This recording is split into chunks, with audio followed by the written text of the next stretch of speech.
जैसा आप जानते हैं कि प्रधानमंत्री जी ने कल राष्ट्र को संबोधन किया, बहुत निराश किया। बातें बहुत अच्छी कही उन्होंने, कुछ वादे भी किए हैं फ्यूचर के लिए कि फ्यूचर में क्या पॉलिसी रहेगी देश की, आतंकवाद को लेके भी, एटॉमिक एनर्जी को या एटॉमिक बम को लेके भी, सब बातें उन्होंने कही, अच्छी बात है। पर जो पूरा देश इंतजार कर रहा था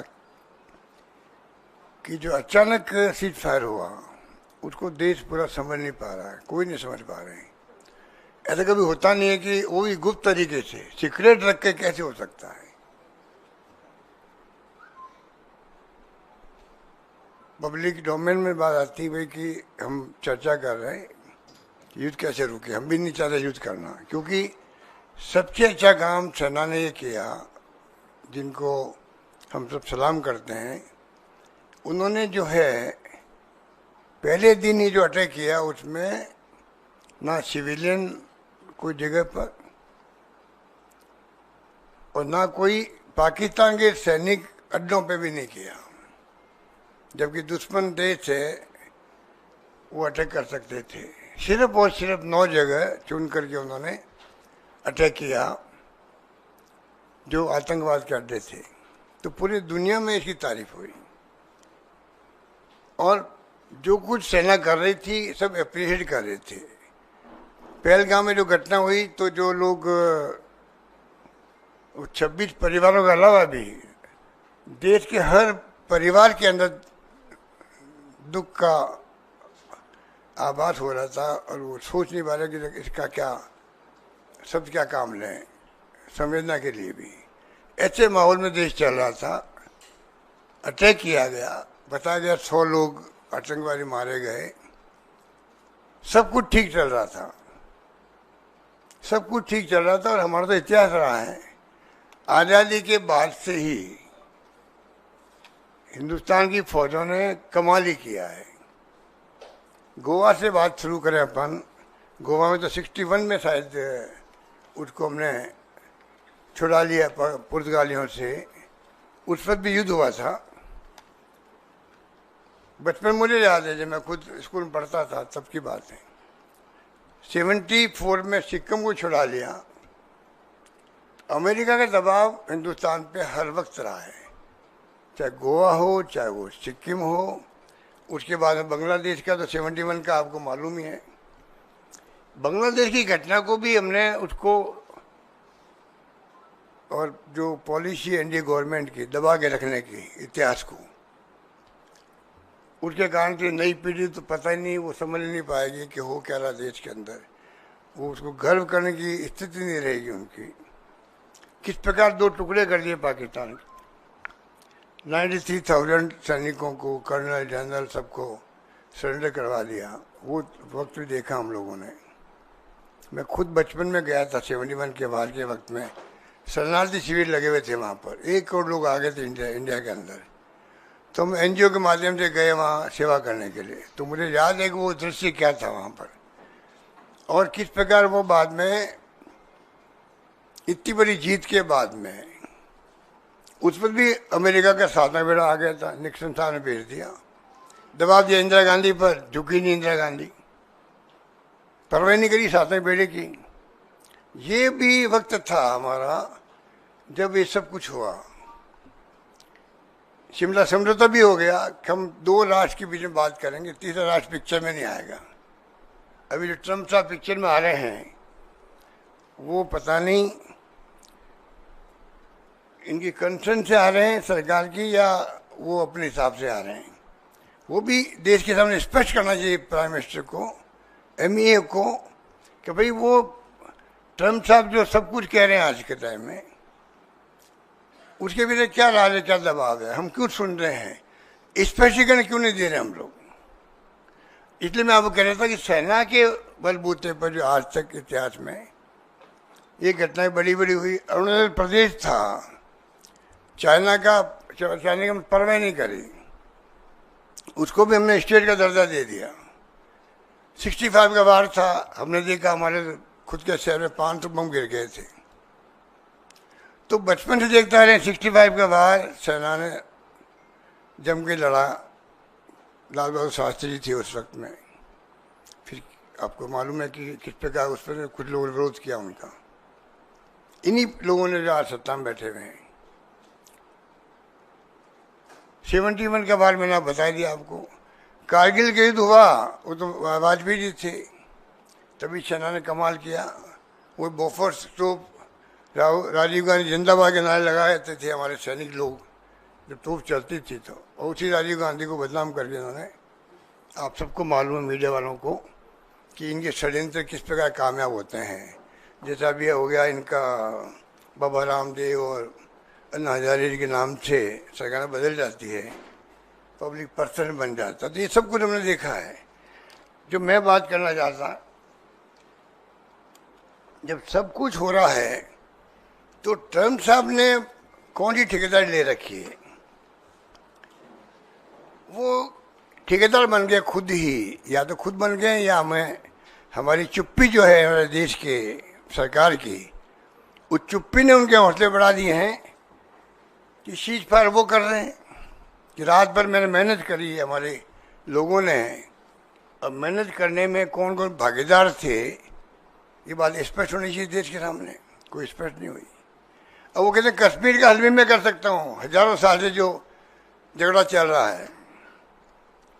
जबकि 71 वार के बाद में मिस्टर भुट्टो आए थे, इंदिरा जी गई थी शिमला के अंदर, एग्रीमेंट हुआ लिखित के अंदर कि कोई तीसरा मुल्क, इवन यूएन भी पंचायती नहीं करता है। 2 मुल्कों के बीच में बात होगी हमेशा कश्मीर के बारे में लेकर के।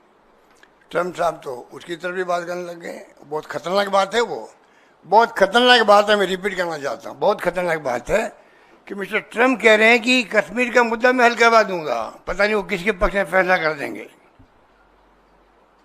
तो ये जो बार बार मैं देख रहा हूँ, और ट्रम्प साहब ने तो हिंदुस्तान पाकिस्तान को बराबर ला के रख दिया। जो उनके ट्रम्प ट्वीट आते हैं, कहाँ तो हिंदुस्तान कहाँ पाकिस्तान, उसका आपने इस प्रकार कर दिया कि लोग। और फिर अभी पीएम की स्पीच होने वाली है, ऐसा तो नहीं है कि अमेरिका को मालूम नहीं था, तमाम मुल्कों को मालूम होता कि क्या होने वाला किस मुल्क में, वो तो अमेरिका है। इधर prime minister Modi ji address करने वाले थे, उसके पहले ट्वीट कर दिया उन्होंने कि दोनों मुल्कों को हमने कहा कि अगर व्यापार करना है तो आपको युद्ध बंद करना पड़ेगा। ये तमाम बातें जो हो रही है, इसका जवाब प्रधानमंत्री जी ने नहीं दिया। ये मेरी शिकायत उनसे, जवाब तो उनका देना चाहिए था। बाकी बड़ी बड़ी बातें आपने करी, अच्छी बात है, समय बताएगा कि जो बातें आप कर रहे हो वो कितनी हम कामयाब हो पाते हैं आने वाले वक्त में। भगवान करे कोई आतंकी घटना हो ही नहीं, अब कभी भी नहीं हो। हमारा तो ये ध्येय होना चाहिए था कि हमेशा के लिए पाकिस्तान की ऐसी स्थिति कर दें हम लोग, कम से कम वो जो है आतंकवादी घटना करने के काबिल नहीं रहे हो। और एकदम अचानक स्विच फायर हो गया, पूरा देश सख्ते में आ गया है कि भाई ये हो क्या गया, समझ के परे है। इस प्रकार से जो, और इधर तो हो रहा सीज फायर है और 2 घंटे बाद में वापस अटैक हो रहे हमारे ऊपर। तो दुनिया क्या सोच रही होगी कि पाकिस्तान घबरा गया या कौन घबरा गया जिससे कि सीज फायर भी हो रहा है। सरकार कह रही है कि जो डायरेक्टर जनरल थे मिलिट्री ऑपरेशन के, उनका फोन आया हमारे पास में पाकिस्तान के, हम युद्ध बंद करना चाहते हैं। ये तमाम बातों की सच्चाई जब तक सरकार नहीं बोलेगी, सूत्र के आधार पर आप लिखते रहेंगे मीडिया वाले, सूत्र के आधार पर लिखना और वक्तव्य देना सरकार का रात दिन का फर्क होता है। आप भी समझ सकते हैं, अभी तक स्पष्टीकरण कहीं से नहीं आ रहा है। तो ये मैं कह रहा था कि अभी भी आज 13 तारीख को मैं देखा, कल का भी कहा इंडिगो की फ्लाइट, एयर इंडिया की फ्लाइट सब कैंसिल कर दी गई। अमृतसर में, चंडीगढ़ में, राजस्थान के हिस्से में, लेह में, लद्दाख में, या आपका श्रीनगर में भी। तो ये अभी तक क्या हो रहा है, पता नहीं, हालांकि मिलिट्री वाले कह रहे हैं कि ऐसी कोई बात नहीं है। तो ये देश जानना चाहता है कि मोदी जी सरकार पे आप पे कौन सा दबाव है जिस कारण से हम स्पष्टीकरण नहीं दे पा रहे हैं। बल्कि मेरे हिसाब से जो मेरा अनुभव कहता है, पहला ट्वीट आया था जब आपका मिस्टर ट्रम्प का कि स्विच फायर के लिए फैसला हमने कर लिया, तब उनको सरकार की तरफ से आना चाहिए था कि तीसरा पक्ष इसमें कोई पंचायत नहीं करेगा, ये हमारी पॉलिसी 71 की बनी हुई है, ये कहना चाहिए था। उसकी बजाय ट्रम्प साहब बार बार ट्वीट करते जा रहे हैं, कभी ट्रेड को लेकर के कह रहे हैं, कभी वो कश्मीर को लेकर कहने लग गए। तो ये जो हो रहा है ये बहुत आशंकाएं पैदा करता है और हम सब देशवासियों वाली चिंता का विषय होना चाहिए। क्योंकि अविलंब क्यों नहीं MEA ने बात करी, क्यों नहीं स्पष्टीकरण दिया, यह आज भी सवाल हमारे सामने खड़ा है। कल PM जब बोले थे तो हमें उम्मीद थी कि किसी न किसी रूप में प्राइम मिनिस्टर खुद जो है इन तमाम बातों को क्लैरिफाई करेंगे। वो कल चूक गए हैं डैमेज कंट्रोल करने में। डैमेज बहुत भारी हुआ है सरकार को भी, क्योंकि जिस प्रकार से कहा तो इंदिरा गांधी ने 2 टुकड़े ही कर दिए पाकिस्तान के, सरेंडर करवा दिए सेनाओं को, और यहाँ तो 3 दिन का मामला था, सेना अच्छा काम कर रही थी, घुस रहे थे उनके अंदर, और अचानक ही स्विच फायर खबर आ गई। कहाँ कमजोरी ये बताए, सरकार बताए कहाँ कमजोरी है। क्योंकि देखिए 11 साल के बाद में 11 साल के बाद में मैंने अनुभव किया है कि देश में पक्ष विपक्ष एक नजर आया, नंबर 1। नंबर 2, माहौल ऐसा बन गया, पूरा मुल्क एक है, पूरी दुनिया के मुल्कों में एक मैसेज गया, हिंदुस्तान वो मुल्क है जहाँ पर पूरा मुल्क ऐसे वक्त में एक खड़ा हो जाता है, पक्ष विपक्ष और आम जनता भी। ये माहौल तो मोदी जी के आने के बाद तो समाप्ति हो गया था, वो इनकम टैक्स ED CBI के राज चल रहा था पहली बार, और उसने ED ने काफ़ी पक्ष विपक्ष को भी डिस्टेंस कर दिया, डिस्टेंस बढ़ा दी उनके बीच में। पहली बार मैंने देखा इतना शानदार माहौल बना। राहुल गांधी जी ने जब कहा पूरा विपक्ष आपके साथ खड़ा है, रिपीटेडली कहा उन्होंने, और कहा नहीं खाली, निभाया, सब तरह से निभाया हम लोगों ने। माहौल बन गया देश के अंदर एकजुटता का, सेनाओं का हौसला ही बढ़ गया कि सब पूरा मुल्क हमारे पीछे खड़ा है। तो क्या कारण था कि ये सब कुछ उलट गया, ये समझ के परे है, हमें समझ नहीं आ रही है। पहलगाम में भी अभी घटना हो गई, उड़ी में पहले हो गई, आपने सर्जिकल स्ट्राइक कर दी। पुलवामा में 50 किलो RDX, वो रहस्य बना हुआ अभी तक भी कि कहाँ से आया न कहाँ कुछ हुआ। करीब 40-50 लोग मारे गए हमारे उस वक्त में भी। ये तमाम बातें दिमाग में घूमती रहती है। पठानकोट की घटना के वक्त तो जो ISI वाले को बुला रहे हैं यहाँ पर, वो अभी तक मेरे समझ में नहीं आ रहा है उनको क्यों बुलाया गया था। तो देश में एक तरफ सेना पे हमें गर्व है, उनका शौर्य, उनका पराक्रम एक्स्ट्रा ऑर्डिनरी है, और पूरा विश्व उसका लोहा मानता है, और उसके बाद में फिर इस प्रकार की अचानक घटना हो जाना, ये थोड़ा मैं समझता हूँ कि कई तरह के प्रश्न खड़े हो करते हैं। ये थोड़ा दिमाग के अंदर हम सबके हैं। और इसके अलावा मैं आपको कुछ कहना चाहूँगा कि ये जो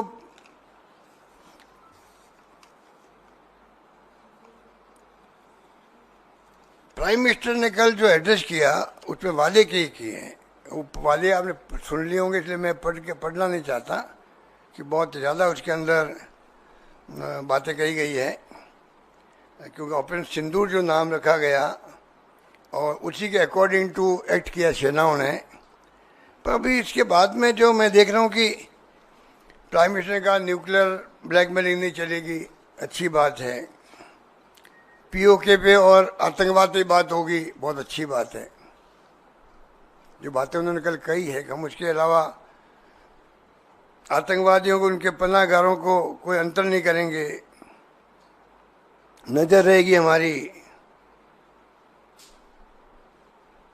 कार्रवाई जारी रहेगी। ये जो आपका वो कह रहे कि जो ऑपरेशन सिंदूर है ये अस्थायी रूप से स्थगित हुआ है। मैंने तो कभी सुना नहीं आज तक कि अस्थायी रूप से भी सीज फायर होते होंगे। सीज फायर का मतलब सीज फायर होता है, सोच समझ के होता है। इसका मतलब ये सीज फायर भी बिना सोच समझ के हुआ है।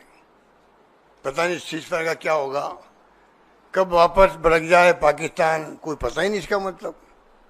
जब आप कह रहे हो कि तो अस्थायी है, तो अस्थायी है आपका सीज फायर।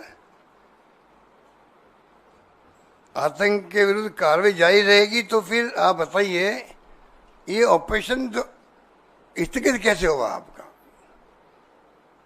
इसका मतलब तो या तो दबाव में जो अमेरिका में बैठ करके टेलीफोन पे बात की होगी प्राइम मिनिस्टर से पाकिस्तान और हिंदुस्तान के, या एमईए के विदेश मंत्री से की होगी, पता नहीं। इतना बातें क्लियर होनी चाहिए सामने। तो ये इस तरीका जो मैं समझता हूँ कि जो अपनाया गया है। और फिर मैं कहना चाहूँगा कि जब पूरी विपक्ष आपके साथ हैं, पूरा विपक्ष साथ में आज भी आगे भी रहेगा, तो क्यों नहीं आप खुद भाग लें मीटिंग के अंदर। ऑल पार्टी मीटिंग की बात तो की जा रही है, उनको भाग लेना चाहिए।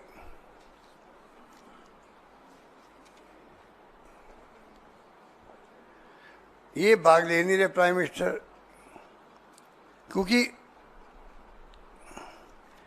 ये समझ के पर है कि देश का पूरा विपक्ष एक सुर में मांग कर रहा है, सपोर्ट कर रहा है आपको, साथ में मांग कर रहा है। मांग क्या कर रहा है? पब्लिक डोमेन में सब बातें आ जानी चाहिए। अगर पार्लियामेंट सेशन चलेगा, उसमें बहस होगी, तो आपकी सोच क्या है, पाकिस्तान में एक्चुअल में क्या हुआ, आपने क्या किया, आपकी नीति क्या है, जो आप कल बोले हो, ये अगर रिकॉर्ड में आती है, पूरा देश सुनता है। ऑल पार्टी मीटिंग में कई सुझाव आते रहते हैं। 2 मीटिंग आप की है, आप खुद नहीं गए, अब तीसरी मीटिंग में आप खुद चले जाइएगा मान लीजिए, और मैसेज अच्छा जाएगा देश के लिए। सेशन बुला लीजिए पार्लियामेंट का, कुछ दिक्कत नहीं होनी चाहिए। क्योंकि राहुल गांधी जी खुद आगे बढ़ करके हमें चेता रहे हैं, वार्न कर रहे हैं देश को। कोविड के वक्त में देख रहा था, जो उन्होंने कहा कोविड की स्थिति बनेगी, आखिर वो स्थिति बनी उस वक्त में। उन्होंने कहा चाइना पाकिस्तान के साथ में, जो आपकी चाइना के साथ दोस्ती की बात आप कर रहे हो, या जाके मुल्कों के अंदर गले मिल रहे हो कई मुल्कों के राष्ट्र अध्यक्षों से, ये तमाम बातें जो है, ये आने वाले वक्त में आपको एहसास होगा कि कितने बड़े धोखे हमारे साथ हो रहे हैं। अब बताइए, इतनी बड़ी घटना हो गई और कितने राष्ट्र हमारे साथ खड़े रहे, ये बताना चाहिए पार्लियामेंट के अंदर और ऑल पार्टी मीटिंग के अंदर। पाकिस्तान के साथ तो अजरबैजान था, और साथ में वो तर्की लग गया। तर्किया का नाम हर तर्किया हो गया ना, मतलब हम तो बचपन में तर्की सुनते आ रहे हैं। तो 2 मुल्क खुल के सामने आए। अमेरिका एक दिन कई बात कह रहा था, दूसरे दिन तो सीज़फायर करवा लिया। बाकी मुल्क भी जो है ना, हमारे पड़ोसी और ना दुनिया के मुल्क, जिस प्रकार अन्याय हमारे साथ में हुआ था पहलगाम के अंदर, जिसके कारण ये घटनाएं हुई, खुल के आना चाहिए। मेरी दृष्टि में कोई मुल्क हमारे सामने आके खड़ा नहीं हुआ, उसका जवाब देना चाहिए प्राइम मिनिस्टर को। तो ये सरकार तो देखो मॉरल अथॉरिटी और मॉरल करेज खो चुकी है। ये सरकार जिस प्रकार से इन्होंने सीज़फायर किया है, ये मौका था पाकिस्तान के आतंकवाद को हमेशा के लिए नेस्तनाबूद करने का। ये 6 महीने बाद में आने लग जाएंगे वापस आतंकवादी। 35 साल से हम देख रहे हैं, 90 के बाद में लगातार देख रहे हैं, 35 साल हो गए, आतंकवाद रुकने का नाम नहीं ले रहा। कितने लोगों की हत्या हुई है, चाहे हमारे आर्मी के हो या पैरामिलिट्री फोर्सेज के हो, BSF के हो, सिविलियंस हो। तो कब तक भुगतेंगे? ये मौका था हमारे लिए, गोल्डन अपॉर्चुनिटी थी प्राइम मिनिस्टर खुद के लिए, देश के लिए, गवर्नमेंट के लिए, पूरे देश के लिए थी, उसको हमने खो दिया सीज़फायर करके। अगर स्पीच करना ही था तो बाकायदा पीएम लेवल पे बातचीत होती या एमईए के मंत्री हैं लेवल बात होती, कॉन्क्रीट बात होती कि कोई भी भविष्य में पाकिस्तान की सरकार, उनकी सेनाएं कोई भी अलाउ नहीं करेगी पाकिस्तान में टेररिस्ट के अड्डों को, अलाउ ही नहीं करेगी। वो तो उनके हाथ में है। मालूम होता सरकारों को कहाँ कहाँ अड्डा लगा हुआ है टेररिस्ट का, उस पर बात होती। भविष्य में कोई अटैक नहीं होगा आतंकवादियों का आपके यहाँ पर।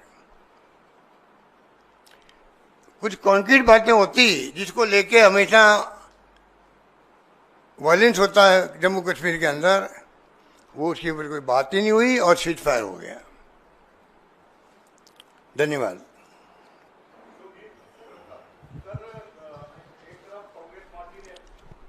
कांग्रेस पार्टी ने कहा कि हमने अपने सारे राजनीतिक कार्यक्रम इस दौरान स्थगित कर दिए। अब भारतीय जनता पार्टी की ओर से, जैसे कांग्रेस ने जय हिंद यात्रा निकाली थी सेना के सम्मान में, कल प्रधानमंत्री के जो राष्ट्र के नाम संबोधन हुआ, उसके बाद भारतीय जनता पार्टी पूरे देश में इसको सियासी तौर पर भुनाने के लिए सोशल मीडिया पर और जनता के बीच कैसे इसको ले जाना है, कैसे भारत की सरकार ने, प्रधानमंत्री मोदी ने पाकिस्तान को धूल चटाई, इसको लेकर एक बड़ा कैंपेन करने जा रही है। तो इसको कैसे देखते हैं आप लोग?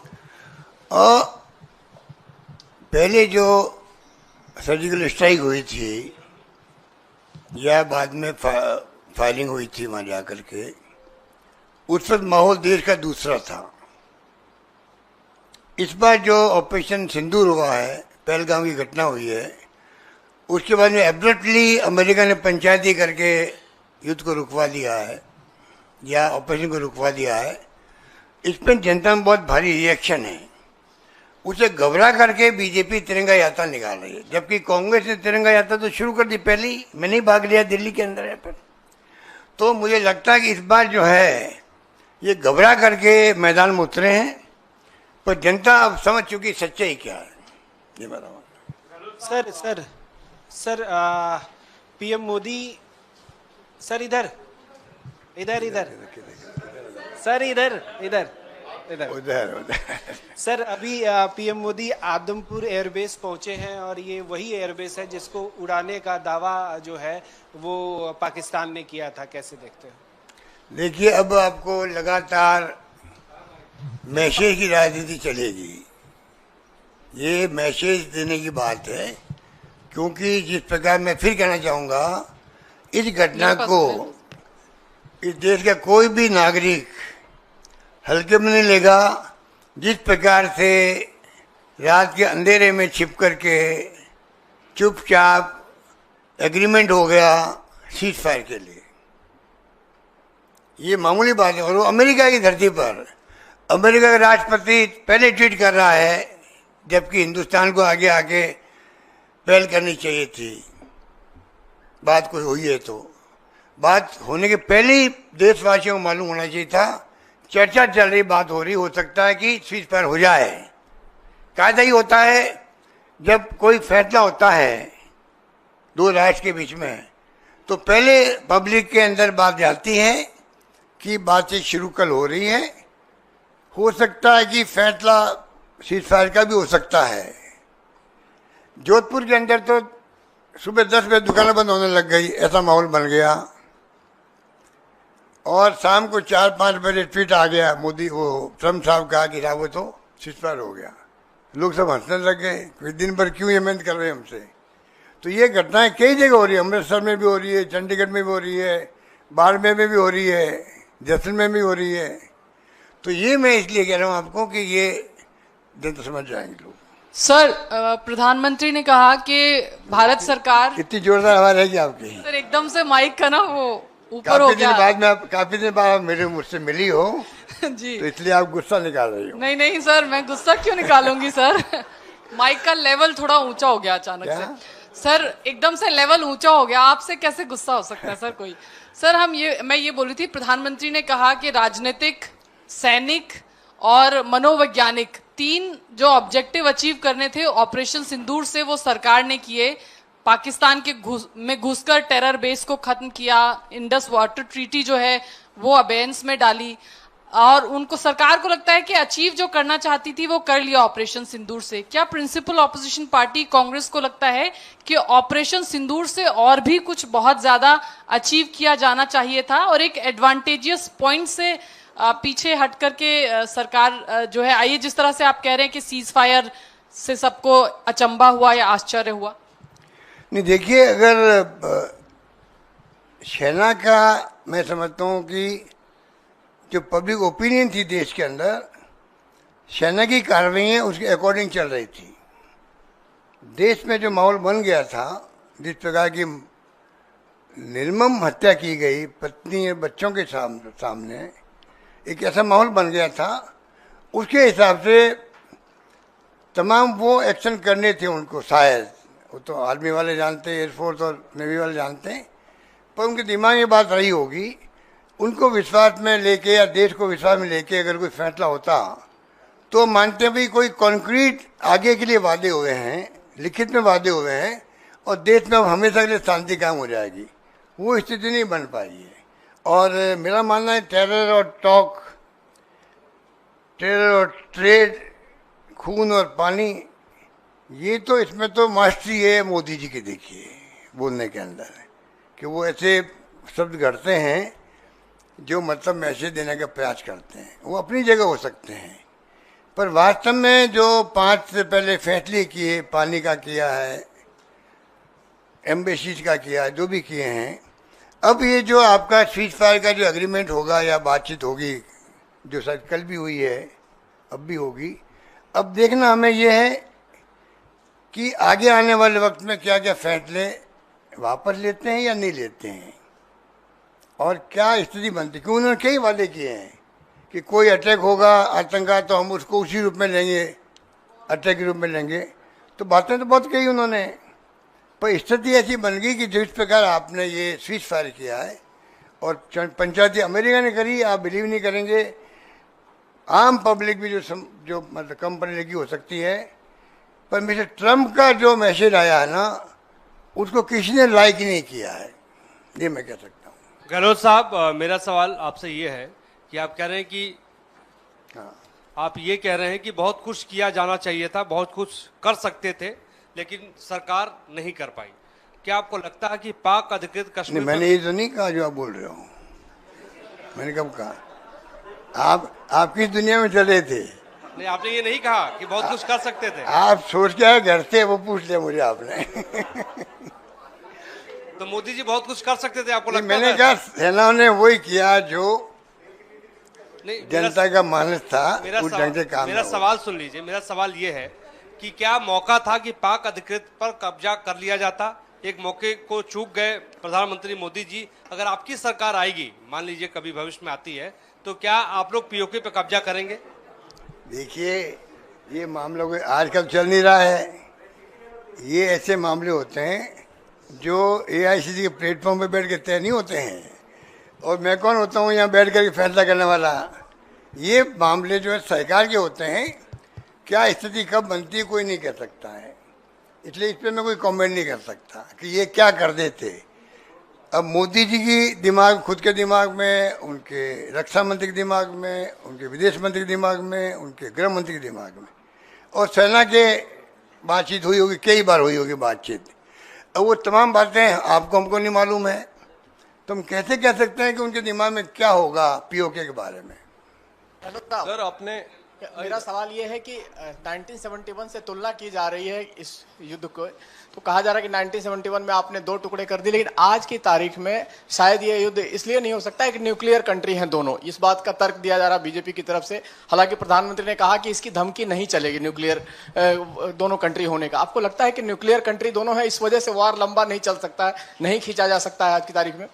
दोनों कंट्री के बीच में न्यूक्लियर कंट्री, दोनों न्यूक्लियर वार कर सकते हैं। न्यूक्लियर वार, देखिए, न्यूक्लियर वार की तो पीएम ने कहा ही है कि इनके ब्लैकमेलिंग में हम नहीं आएंगे। तो ये कोई कंट्री कोई कहे, वो कोई, उसको तो किस रूप में हम कह सकते हैं। हिरोशिमा नागासाकी पे जो हमला हो गया, तो उस वक्त में क्या स्थिति रही होगी। पर ये ऐसे मामले जिसमें कोई कमेंट नहीं किया जा सकते हैं। जो पाकिस्तान ने कहा वो आपने सुन लिया, हमने सबने सुन लिया। पीएम ने जो कहा है कि ब्लैकमेल में नहीं आएंगे वो हमने सुन लिया। इस तरह मैं इसमें कुछ नहीं कह सकता। सर आपने अभी इधर आपने अभी कहा कि सडन सीज फायर हो गया और सेना अपना काम कर रही थी अच्छी तरह, और आपने स्पेल आउट नहीं किया कि क्या ऐसा चीज था जो रह गया करने से। So can you spell out कि क्या चीज ऐसी रह गई जो सेना को कर सकती थी जो नहीं कर पाई? क्योंकि सेना ने तो कहा है कि ऑपरेशन हमारा सक्सेसफुल रहा और ऑब्जेक्टिव अचीव हो गया, तो आप कह रहे हैं कि कुछ रह गया था, पूरा सबक सिखा देते, तो क्या ऐसी चीज थी जो रह गई? यार आप भी इनकी तरह क्वेश्चन कर रहे हो कि मैंने पीओ को नहीं कहा। मैं कब कह रहा हूँ भाई? मैंने पीओ के नहीं कहा, मैंने कहा क्या ऐसी चीज रह गई? नहीं, मैं ये कह रहा हूँ कि सेना ने जो कुछ भी किया आप सबका मूड देख के किया है, ठीक है। आगे पाकिस्तान किस प्रकार बिहेव कर रहा है, मेरे हिसाब से तो पाकिस्तान जिस रूप में बिहेव करता भी फिटिंग जवाब हमारी सेनाएं देती, इसमें कोई दो राय नहीं है।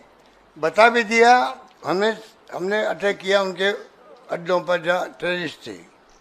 उन्होंने जब अटैक करना वापस शुरू किया तो माकूल जवाब दिया गया, इसमें कोई दो राय नहीं। आपको देख रहे हो कि माकूल जवाब दिया। अब मीडिया में क्या क्या खबरें आती दोनों तरफ से, उसको मैं एक तरफ कर देता हूँ, उसमें मैं जाना भी नहीं चाहता। तो ये स्थिति है। बाकी तो क्या स्थिति बनती, फुल वार होता कि नहीं होता, ये तमाम प्रश्न है।